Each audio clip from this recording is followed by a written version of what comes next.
We expect our veterans to fight for our nation overseas and here at home even.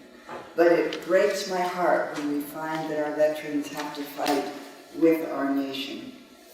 In Idaho, veterans are forced into one final choice between their home and their patriotism.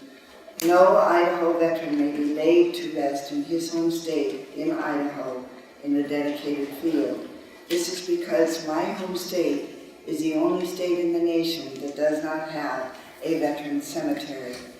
Veterans represent approximately 10% of Idaho's population, and there are nearly 100,000 combat veterans in Idaho, a third of whom served our nation in World War II. On average, World War II veterans are 76 years old in my state. These heroes are now passing away. This summer, when veterans organizations call the roll of those who have died in the last year, they will read 2,300 names, and not one will be able to be buried in an Idaho Veterans Cemetery. Mr. Chairman, I find this to be a disgrace, and that's why I am introducing legislation which will provide Idaho with a Veterans Cemetery. This bill answers a critical need that Idaho faces. In passing and in pressing for a Veterans Cemetery, I know I have the support of the entire Idaho delegation, our governor, the state veterans organizations, the Idaho legislature, and the chairman of the full committee, Mr. Stump. In fact, last month, the Idaho legislature passed Joint Memorial number 1, which urgently requested a veterans cemetery, and I'd like to ask unanimous consent that that be included in the record. Without objection. It states, and I quote, "It is fitting and proper that a grateful nation should provide a burial site within a reasonable distance from the home of those Idahoans and others residing in the northeastern states who honorably served their country in a time of emergency," end quote. In a time when we were threatened, our veterans defended us. In a time when we were afraid, our veterans kept their courage. In a time when we have discarded patriotism, our veterans still salute the flag, honor their commander-in-chief, and defend liberty.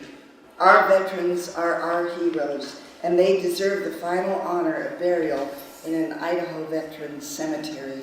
One final note, Mr. Chairman. I think that you and I and the other members of the Veterans Affairs Committee understand that there is a direct correlation between the effectiveness of active duty military today and the treatment of the veterans of yesterday's service. Retention, morale, readiness, these words are euphemisms used to disguise the real problem our military faces. Our servicemen, both past and present, cannot have faith that their government will take good care of them.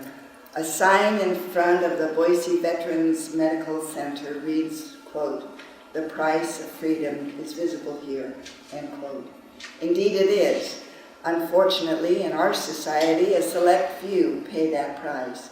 They are veterans. We must show them, our heroes of past conflicts, and those who stand guard as we speak, that we care, and that we are grateful, and that we will not fail them. Mr. Chairman, thank you again for giving me this opportunity to testify, and I ask each member of this committee to help me pay respect to the men and women who have secured our freedoms in Idaho. I ask for your support in helping Idaho to recognize and properly honor its brave defenders. Thank you, Mr. Chairman. Thank you very much for your concern for the Idaho.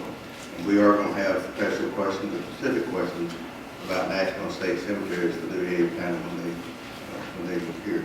Well, thank you very much for your testimony.